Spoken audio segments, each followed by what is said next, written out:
तो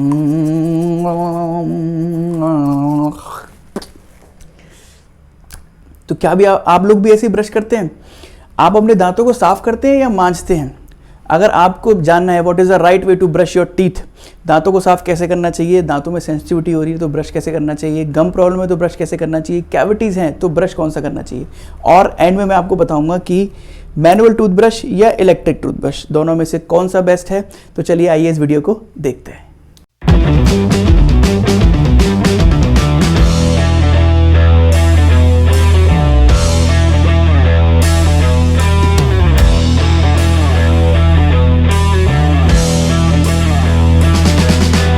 hello guys, welcome back. मैं हूं डॉक्टर स्पर्श निगम और आज मैं आपको बताने वाला हूं what is the right way to brush your teeth. तो देखिए, दांतों को साफ करना और मांजना दोनों ही अलग अलग चीज़ें होती हैं। आप अपने दांतों को मांजते हैं या साफ करते हैं, ये आपको पता होना चाहिए। डेंटल कॉलेज में जब मेरा एडमिशन हुआ था तो उससे पहले मैं भी नहीं जानता था अपने दांतों को ब्रश कैसे करना है, यानी कि अपने लाइफ के almost 20 years I didn't know how to brush my teeth.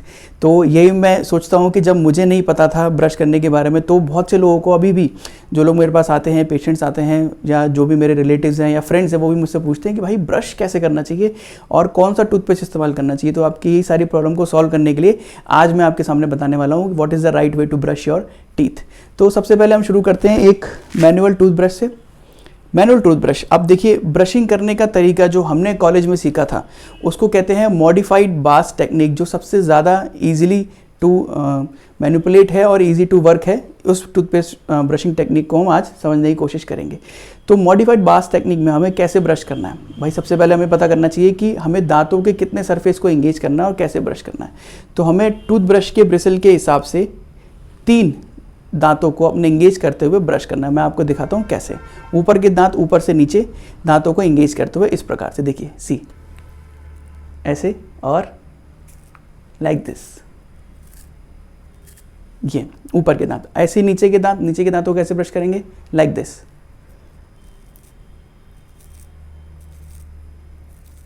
आप ध्यान से देखिए, मेरे रिस्ट का मूवमेंट हो रहा है, हाथ का कोई भी मूवमेंट नहीं है। हम लोग कैसे ब्रश करते हैं, ऐसे नहीं, not like this. Just engage the 3 teeth surface like this and ऊपर के दांत ऊपर से नीचे, नीचे के दांत नीचे से ऊपर, ओनली द रिस्ट मूवमेंट। हाथ का मूवमेंट पूरा नहीं करना है। ऐसे पीछे के दांतों को एंगेज कीजिए और ऊपर के दांत ऊपर से नीचे लाइक दिस एंड देन नीचे के दांत नीचे से ऊपर लाइक दिस। Got it. अब सामने के दांतों को कैसे ब्रश करना है, अगेन इस तरीके से एंगेज करते हुए राइट और लेफ्ट मोशंस, इस तरीके से देखिए। या फिर आप ब्रश करते टाइम उसको सॉफ्ट मूवमेंट लेते हुए सामने की तरफ से भी ब्रश ऐसे कर सकते हैं। आप देखिए मेरा रिस्ट किस तरीके से मूव कर रहा है, मेरा हाथ मूव नहीं कर रहा है, ओनली माई रिस्ट, क्योंकि हमें दांतों को साफ करना है, मांजना नहीं है। मांजना है ये, दिस इज मांजना, नॉट मांजना नहीं है, आपको ब्रश करना है लाइक दिस, ऐसे। ये ब्रशिंग टेक्निक हो गई। अब ब्रशिंग टेक्निक समझने के बाद अब बहुत से पेशेंट्स को प्रॉब्लम होती है, वो लोग पूछते हैं कि सर टूथब्रश कैसे यूज़ करना चाहिए, कौन सा टूथब्रश यूज़ करना चाहिए, कौन सा टूथपेस्ट यूज़ करना चाहिए। तो मैं उन सभी को यही सलाह देता हूँ कि आपको टूथब्रश या टूथपेस्ट अपनी डेंटल प्रॉब्लम के हिसाब से करना चाहिए। तो अब मैं आपको बताऊँगा कि आपको अपना डेंटल प्रॉब्लम के हिसाब से कैसे टूथब्रश और टूथपेस्ट चूज़ करना है। तो सबसे पहले सबसे ज़्यादा एनकाउंटर की जाने वाली प्रॉब्लम जो सबसे ज़्यादा मेरी प्रैक्टिस में आती है वो है सेंसिटिव टीथ। तो सेंसिटिव टीथ के लिए टूथब्रश कैसे चूज़ करें। अब टूथब्रश चूज़ करने के लिए आप मार्केट में जाएंगे तो आपको अलग अलग ultra soft, soft, medium soft या रेगुलर टूथब्रश आपको मिलते हैं। तो सेंसिटिव टीथ के लिए आपको अल्ट्रा सॉफ्ट या सॉफ्ट टूथब्रश यूज़ करना चाहिए। अब आपने खरीद तो लिया, बट कई बार ऐसा होता है कि आपको कैसे पता चलेगा कि आपके टीथ के हिसाब से ये टूथब्रश ठीक है या नहीं है, या वो अल्ट्रा सॉफ्ट वाला या सॉफ्ट वाला टूथब्रश करने के बाद भी आपको लग रहा है कि मेरे दांतों में दिक्कत हो रही है। तो उसे पता करने का सबसे अच्छा तरीका ये है कि आप टूथब्रश के ब्रिसल्स को अपने फिंगर पे ऐसे रख के प्रेस कीजिए। अगर आप उसको प्रेस करेंगे और आपके जो ब्लड है उस जगह से हट जाता है फिंगर से, जैसे ब्लांचिंग हो जाती है फिंगर की, तो उसका मतलब जो टूथब्रश है वो थोड़ा सा हार्ड है। अल्ट्रा सॉफ्ट वाले या सॉफ्ट वाले टूथब्रश को आप इस प्रकार से प्रेस करेंगे तो आपको वहाँ पर बिल्कुल भी ब्लड जाता हुआ महसूस नहीं होगा। तो जब आप इसको ऐसे प्रेस करें अपने फिंगर के अगेंस्ट, तो आपको प्रेशर फील नहीं होना चाहिए फिंगर पर, और आपके टूथ की, आपके फिंगर की ब्लांचिंग नहीं होनी चाहिए। इसका मतलब आपका जो टूथब्रश है वो अल्ट्रा सॉफ्ट या सॉफ्ट की कैटेगरी में आता है। तो सेंसिटिव टीथ वालों को अल्ट्रा सॉफ्ट वाला जो टूथब्रश है वो यूज़ करना चाहिए। और एंटी सेंसिटिविटी टूथपेस्ट कोई भी आप यूज़ कर सकते हैं। एंटी सेंसिटिविटी टूथपेस्ट यूज़ करने के बाद भी आपको एटलीस्ट 2 टाइम्स ब्रशिंग का ध्यान रखना है, 2 बार आपको ब्रश करना ही करना है। और एंटी सेंसिटिविटी टूथपेस्ट को अपने दांतों पर क्रीम की तरह अप्लाई करना है। वो कैसे करना है, आपने मॉर्निंग में जैसे ब्रश कर लिया वैसे ब्रश कर लीजिए। नाइट में जिन टीथ पे आपको सेंसिटिविटी लग रही है उन टीथ के ऊपर एंटी सेंसिटिविटी टूथपेस्ट को ले करके क्रीम की तरह लगा दीजिए। 10 से 15 मिनट उसे लगे रहने दीजिए, उसके बाद आप उसे माउथ वॉश या माउथ रिंस कर सकते हैं। अब आती है सेकंड प्रॉब्लम, यानी कि गम प्रॉब्लम वाले लोगों को। भैया आपने सुना होगा कि आपके बुसड़ों में से खून आता है, क्या आपके टूथपेस्ट में नमक है? तो नमक इसलिए पूछा जाता है क्योंकि जो सलाइन होता है यानी कि जो सॉल्ट होता है वो इन्फ्लेमेशन को कम करने के काम आता है। और मसूड़ों में से ब्लड तभी आता है जब उनके अंदर इन्फ्लेमेशन होती है, जिंजिवाइटिस या पेरियोडोंटाइटिस या पायरिया जिसे हम अपनी नॉर्मल भाषा में कहते हैं वो होता है। तो गम प्रॉब्लम वाले लोगों को भी मीडियम सॉफ्ट या सॉफ्ट ऐसा टूथब्रश यूज़ करना चाहिए, क्योंकि मसूड़े आपके कहीं से स्वेल्ड हैं या उनके अंदर कोई इन्फ्लेमेशन है तो उसकी वजह से ब्रश करने पर आपके मसूड़ों में से खून आ सकता है। टूथपेस्ट जो आते हैं वो भी गम प्रॉब्लम के हिसाब से काफ़ी सारे टूथपेस्ट आते हैं। कोलगेट के पैराडोंटेक्स करके एक टूथपेस्ट आता है। डायबिटिक जो पेशेंट्स हैं उनको मसूड़ों में प्रॉब्लम होती है तो डायबिटीज़ के लिए भी अलग अलग टूथपेस्ट आते हैं। आप ऑनलाइन कहीं भी सर्च कर सकते हैं, ऐसे टूथपेस्ट आपको बहुत ईजिली मिल जाएंगे। टूथब्रश जो है वो आप हमेशा, जैसे मैंने बताया मॉडिफाइड बास टेक्निक में, ऊपर के दांत ऊपर से नीचे, नीचे के दांत नीचे से ऊपर, इस प्रकार से ब्रश कीजिए। और दांतों को साफ करते टाइम ये ध्यान दीजिए कि आप जो ब्रशिंग कर रहे हैं वो एटलीस्ट 2 मिनट्स होनी चाहिए। अब यहीं पर मैनुअल और इलेक्ट्रिक टूथब्रश का रोल सामने आता है, इसके बारे में मैं आपको वीडियो में आगे बताऊंगा। गम प्रॉब्लम, तो गम प्रॉब्लम हम डिस्कस कर रहे थे। गम प्रॉब्लम के लिए आपको मीडियम सॉफ्ट या सॉफ्ट टूथब्रश आपको यूज़ करना है। ब्रशिंग 2 टाइम्स करनी है।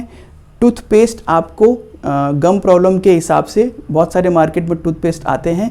कोलगेट के टूथपेस्ट आते हैं, सेंसोडाइन के टूथपेस्ट आते हैं, वो भी आप यूज़ कर सकते हैं। अब उसके बाद थर्ड प्रॉब्लम आई कैविटीज़, जो सबसे ज़्यादा कॉमन होती है बच्चों में भी और बड़े लोगों में भी, कि कैविटीज़ अगर आपको है तो आपको कौन सा टूथब्रश या टूथपेस्ट यूज़ करना चाहिए।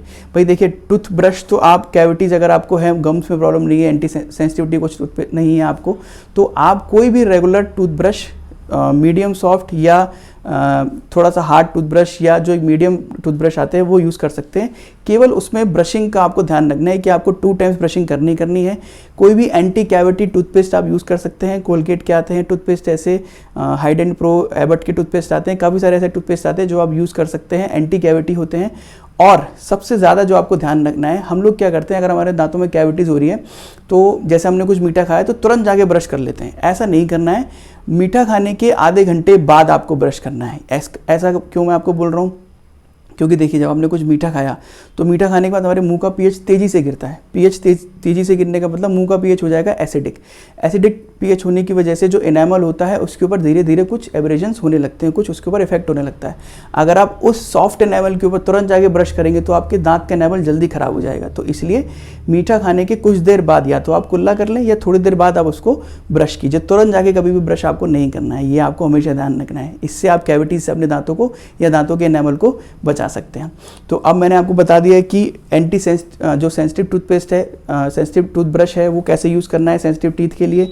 उसके बाद मैंने आपको बताया कि आपको गम प्रॉब्लम के लिए कैसे टूथब्रश और टूथपेस्ट यूज़ करना है। उसके बाद मैंने आपको बताया कि कैविटीज़ के लिए कैसे टूथब्रश और टूथपेस्ट यूज़ करना है।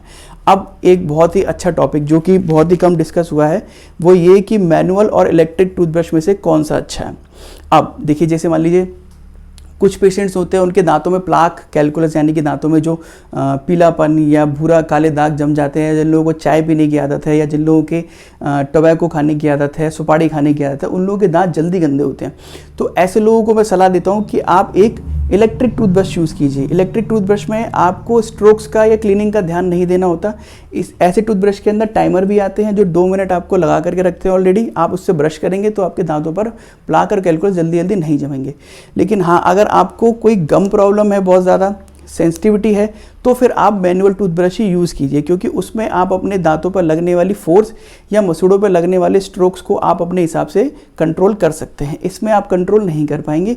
जो टूथब्रश और आप यूज़ कर रहे हैं उसके जो मैनुअल सेटिंग्स हैं ऑलरेडी, आप उसी के हिसाब से उसे ब्रश कर सकते हैं। तो अगर आपके दांतों में ज़्यादा गंदगी जमती है, बार बार गंदगी जम रही है, मसूड़ों में कोई प्रॉब्लम है, या आपके डॉक्टर ने आपको रिकमेंड किया है कि आपको इलेक्ट्रिक टूथब्रश यूज़ करना चाहिए, तो आप इलेक्ट्रिक वाला टूथब्रश की तरफ जाइए।